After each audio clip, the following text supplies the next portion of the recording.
మా క్రిస్టియన్ సోదరులందరికీ తెలంగాణ రాష్ట్ర ప్రభుత్వం తరఫున క్రిస్మస్ శుభాకాంక్షలు తెలియజేస్తున్నా.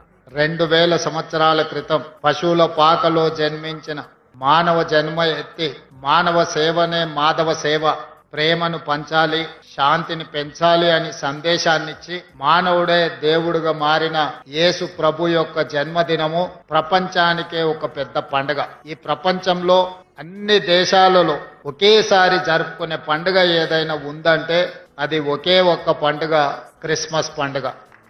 రాష్ట్ర ప్రభుత్వం ఎవరి మతాన్ని వాళ్ళు ఆచరించుకుంటూనే ఇతర మతాలను గౌరవించే విధంగా ఈ రోజు పరిపాలనను కొనసాగిస్తున్నాం. నాకు నచ్చిన మతాన్ని నేను ఆచరించవచ్చు, అదే సమయంలో ఇతర మతాలను గౌరవించే వాతావరణాన్ని రాష్ట్రంలో తీసుకొచ్చినాం. మత ప్రాతిపదికన ఎవరైనా దాడులు చేయాలన్న ఆలోచన చేసినా, అనుకోని చెదురుమదురు సంఘటనలు ఏవైనా జరిగినా ప్రభుత్వం కఠినంగా అణిచివేసింది. అట్లాంటి వాళ్ళ పట్ల అప్రమత్తంగా ఈ రోజు మా ప్రభుత్వం వ్యవహరిస్తున్నది. తొందరలోనే శాసనసభలో హేట్రెడ్ స్పీచ్ మీద కూడా చట్టాన్ని తెస్తాం. ఇతర మతాలను కించపరిచే విధంగా ఎవరైనా మాట్లాడితే చట్ట పరిధిలో వాళ్ళని శిక్షించడానికి అవసరమైన చట్టాన్ని ఈ మధ్య కాలంలోనే కర్ణాటక రాష్ట్రంలో కాంగ్రెస్ పార్టీ శాసనసభలో ప్రవేశపెట్టి ఇతర మతాలను కించపరిచే విధంగా, ఇతర మతస్థులను తక్కువ చేసే విధంగా మాట్లాడితే శిక్షించే విధంగా చట్టాన్ని సవరించిండ్రు. తొందరలోనే తెలంగాణ రాష్ట్రంలో కూడా బడ్జెట్ సమావేశాలలో ఆ చట్టాన్ని తీసుకొచ్చి అన్ని మతాలకు సమానమైన